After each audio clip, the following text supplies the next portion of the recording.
Hi everyone, Sean Walbin with Secure Cyber Defense, and this is your weekly cyber update. Well, first up in the news, the city of Cleveland has indicated that 80% of their services have been restored.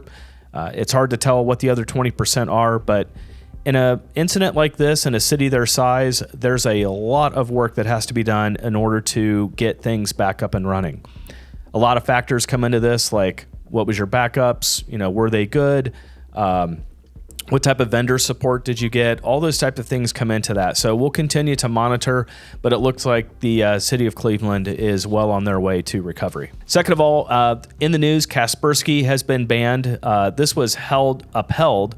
The Trump administration had actually started this process back when Trump was in office, but they have reaffirmed that Kaspersky is still and continues to be a threat to national security, and that organizations inside the U.S. that are using Kaspersky will have until September in order to find an alternative.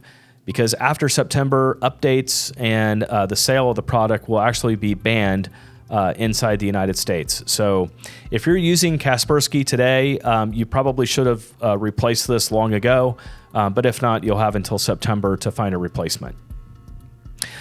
Next up, the city or the state of Massachusetts has actually indicated that a firewall was to blame for the statewide 911 outage. The state experienced a 911 outage for about 2 to 3 hours, it seemed like, and the state had indicated that the vendor responded and said that it was a firewall issue.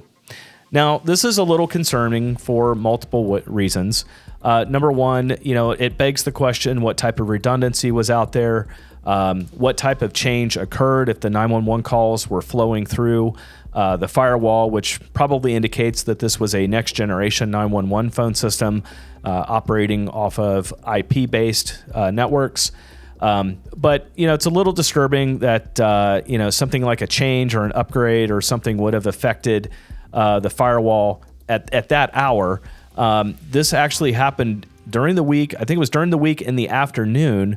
And I'd actually saw somebody post a comment saying that they must have been doing maintenance or had scheduled a low call period. 1 o'clock in the afternoon, I used to manage a 911 system. 1 o'clock in the afternoon is not when you do a change to a firewall. So any of the changes that we did from a 911 perspective were actually done, I think it was like around Sunday at 3 or 4 a.m.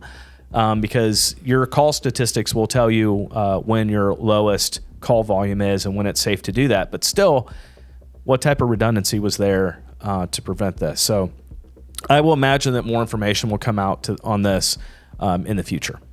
And finally, the Crown Equipment ransomware attack is still in the news. It's still unclear if Crown Equipment is fully operational. It doesn't appear that they are. We've actually gotten word that a number of their vendors, downstream vendors that they rely on for parts and services, are still affected and still not operational. Crown Equipment is a global organization of around 19,000 employees. There was even word at one point that during the incident that it brought down Germany. We know for a fact, actually, Crown Equipment is based in New Bremen, Ohio, which is about an hour and a half north of where we're actually filming this in Ohio. And we know for a fact that the New Bremen location itself was impacted. So there's still a lot to unpack from this, and we'll keep everyone updated as we get more information. But I've used the analogy before: the bigger they are, the harder they fall.